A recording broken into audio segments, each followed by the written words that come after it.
नमस्कार दोस्तों, स्वागत है आपका हमारे यूट्यूब चैनल सक्सेस सीएससी में। तो आज की क्लास में हम लोग गंगा नदी के अपवाह तंत्र को डिस्कस करने वाले हैं। पिछली क्लास में हमने सिंधु नदी के अपवाह तंत्र के बारे में डिस्कस किया था। तो हिमालयी नदी तंत्र का जो अगला तंत्र है वो गंगा नदी तंत्र है, क्योंकि आपने देखा था कि हिमालयी नदी तंत्र में 3 भाग सम्मिलित थे। पहला था सिंधु नदी का अपवाह तंत्र, दूसरा था गंगा नदी का अपवाह तंत्र और तीसरा है ब्रह्मपुत्र नदी का अपवाह तंत्र। तो आज की क्लास में हम लोग गंगा नदी के अपवाह तंत्र के बारे में डिस्कस करेंगे कि गंगा नदी कहाँ से इसका ओरिजिन होता है, इसकी कौन कौन सी सहायक नदी है और गंगा नदी में कौन कौन से मैदान पाए जाते हैं। इन सभी के बारे में हम लोग आज जो है देखेंगे।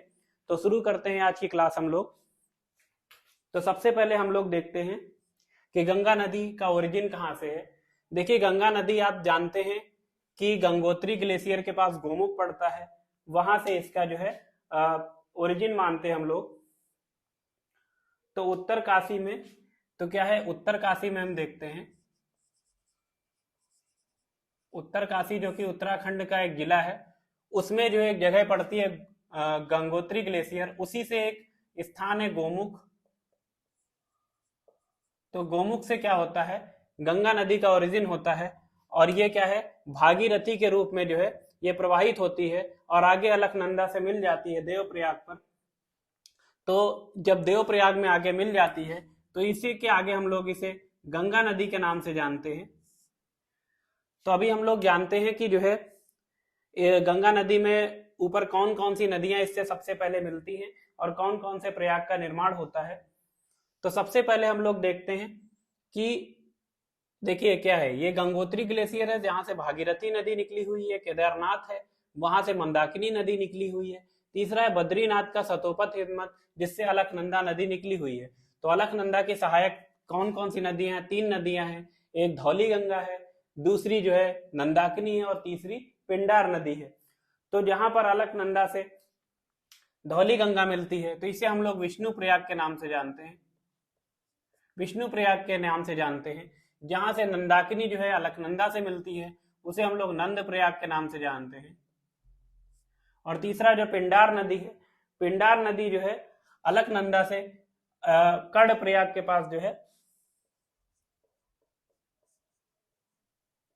कर्ण प्रयाग के पास आके मिलती है और मंदाकिनी जो है अलकनंदा से रुद्र प्रयाग के पास आके मिल जाती है और जो अंततः भागीरथी नदी जो है अलकनंदा से देव प्रयाग के पास आके मिलती है।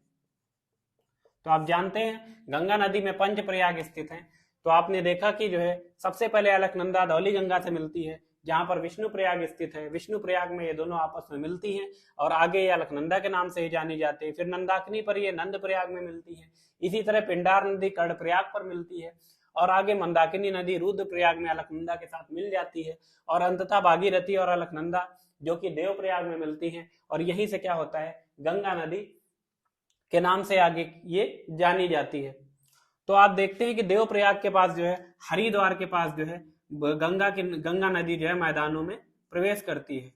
हरिद्वार के बारे में आप जानते ही, यहीं से गंगा नदी मैदान में प्रवेश करती है और इसके आगे जब बढ़ती है तो आप देखते हैं कि इसकी सहायक नदी के रूप में रामगंगा नदी यहाँ पर आके मिलती है। तो रामगंगा नदी कहाँ से निकली हुई है, रामगंगा नदी अल्मोड़ा जिले से निकली हुई है। अल्मोड़ा जिला जो कि उत्तराखंड का एक जिला है, वहां से रामगंगा नदी का ओरिजिन है और ये आके जो है कन्नौज में आकर जो है गंगा नदी से मिल जाती है। तो रामगंगा नदी के बारे में अन्य तथ्य भी ये भी है कि यहाँ पर एक इसके किनारे जो है कालागढ़ क्षेत्र फैला हुआ है, कालागढ़ एक क्षेत्र है और इसी नदी पर ही आप देखेंगे जिम कार्बेट नेशनल पार्क भी इसी नदी के किनारे स्थित है। साथ साथ आप देखते हैं रामगंगा बांध, ये भी जो है रामगंगा नदी पर ही बना हुआ है। फिर इसके आगे आप देखते हैं कि ये गंगा नदी आगे जाके प्रयाग के पास जो है प्रयागराज के पास आती है और जो है प्रयागराज के आने के बाद जो है ये जो है यमुना नदी के साथ जो है ये मिलती है। तो यहाँ पर क्या होता है, यमुना नदी आकर इसमें मिल जाती है और इसके आगे गंगा नदी जो है, इसके आगे के हम जो है गंगा नदी अभी देखेंगे। तो सबसे पहले अभी हम लोग देख लेते हैं यमुना नदी तंत्र को। तो यमुना नदी आप जानते हैं कि उत्तराखंड के ही यमुनोत्री ग्लेशियर से निकलती है जो कि बंदरपुच्छ क्षेत्र में स्थित है और वहां से ये निकल के जो है प्रयागराज में आके गंगा नदी के साथ मिल जाती है। तो इसकी कुछ, यमुना नदी की कुछ अन्य सहायक नदियां कौन कौन सी हैं? चंबल नदी, सिंध नदी जिसे काली सिंध भी कहते हैं, बेतवा नदी और केन नदी, ये सब जो है यमुना नदी की सहायक नदियां हैं। अगर बेतवा नदी की बात करी जाए तो बेतवा नदी आप जानते ही हैं कि ये निकली हुई है मध्य प्रदेश के रायसेन जिले से निकलती है, विंध्य की पहाड़ियों से, और केन नदी कैमूर की पहाड़ियों से निकलती है। ये जो नदियां हैं ये प्रायद्वीप भारतीय जो नदियां हैं उसके उत्तर की ओर प्रवाहित होने वाली नदियों का पार्ट है। इस भाग को हम लोग प्रायद्वीप भारत की जो नदी तंत्र होगा उसमें डिस्कस करेंगे। तो अभी सिर्फ हम ये जान लेते हैं कि यमुना की कौन कौन सी सहायक नदियां हैं। यमुना की सहायक नदी में चंबल नदी है, सिंध नदी है, बेतवा नदी है और केन नदी है। तो आगे हम लोग चलते हैं।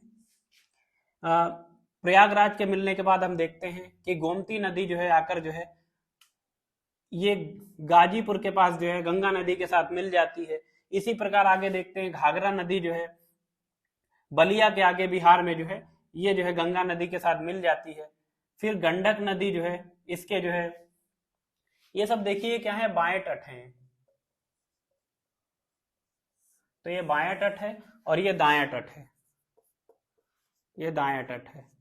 तो इस चीज को याद रखिएगा कि यमुना नदी है वो गंगा नदी के दाएं तट से दाएं तट की ओर मिलती है, और बाकी जो हम अन्य नदियों के बारे में बता रहे हैं वो बाएं तट से आके मिल रही हैं। तो सबसे पहले हमने देखा गोमती नदी जो कि जो है ये गाजीपुर के पास आकर गंगा से मिल जाती है। फिर घाघरा नदी जो है ये नदी मिलती है आके बलिया के आगे बिहार में, ये गंगा नदी से मिलती है। फिर इसी प्रकार से गंडक नदी ये गंगा नदी से मिलती है। फिर बूढ़ी गंडक नदी भी आके गंगा नदी से मिलती है। कोसी नदी और महानंदा नदियां भी गंगा की सहायक नदियां हैं।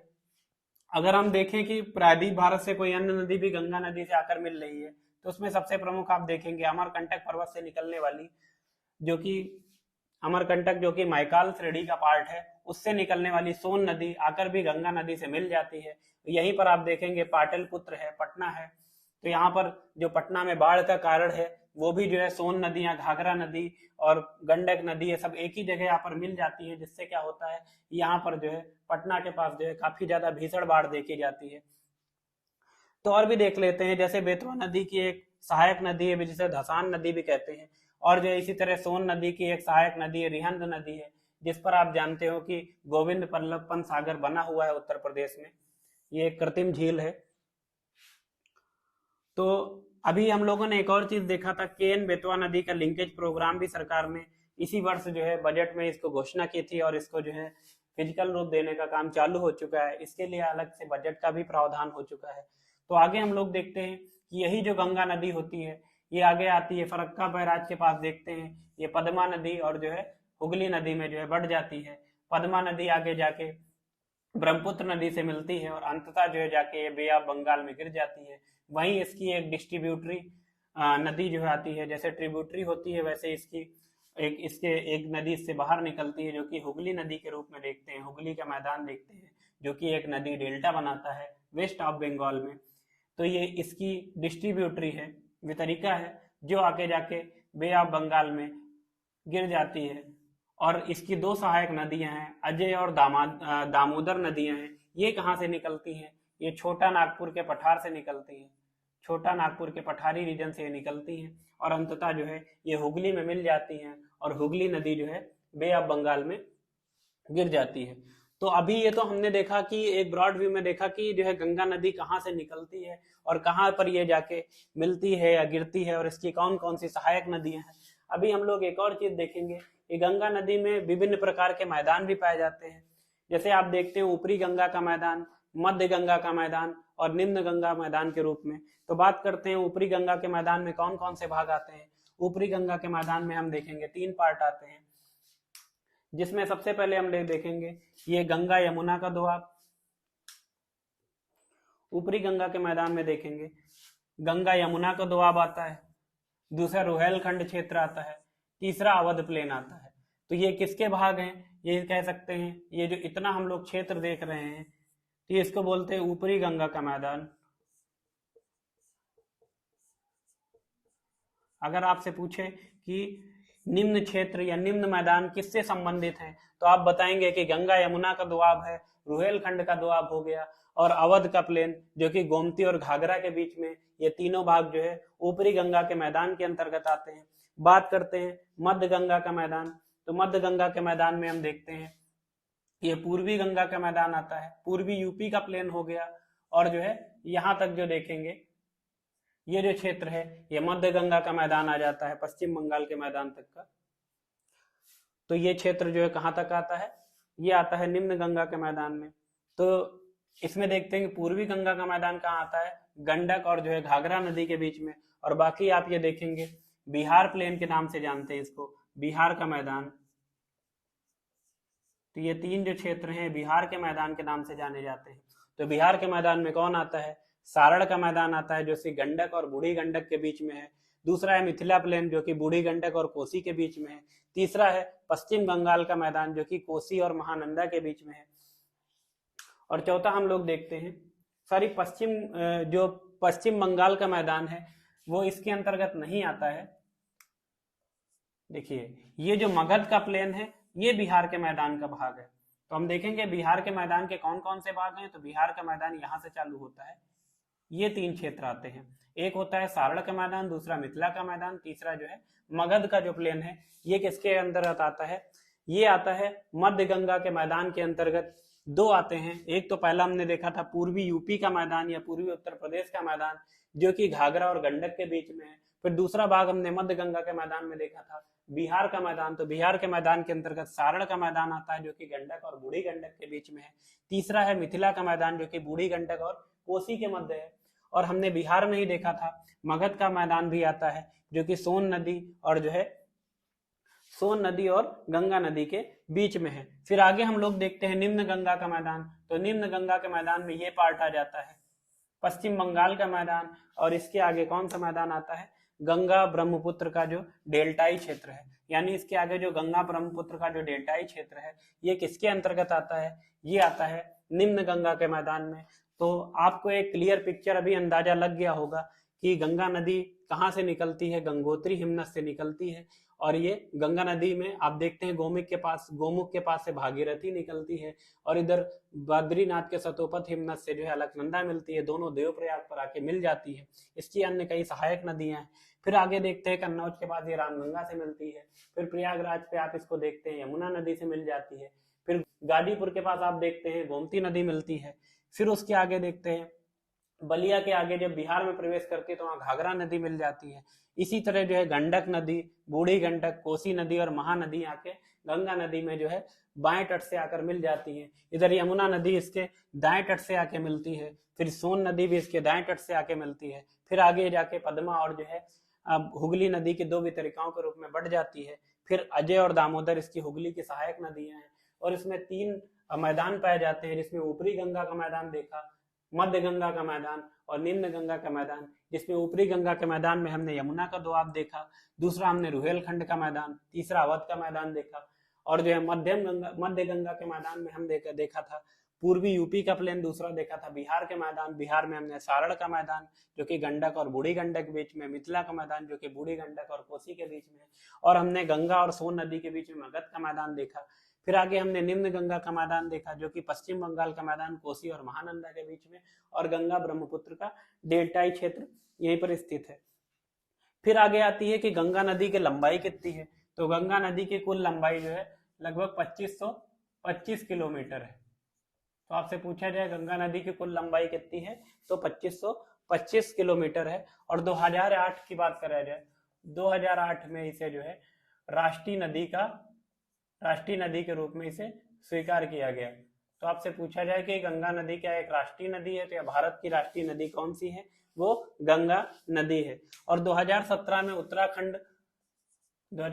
में जो है यूके का जो हाई कोर्ट है वो कहता है गंगा नदी को जीवित, क्या कह सकते हो, गंगा और यमुना नदी को जीवित मानव के समान दर्जा देता है। तो ये था गंगा नदी का अपवाह तंत्र। आपको ये क्लास कैसी लगी? अगर आपको क्लास ये अच्छी लगी हो या फिर आपको ये जो भी मैंने समझाया वो समझ में आया हो तो प्लीज इस चैनल को जो है सब्सक्राइब जरूर करें।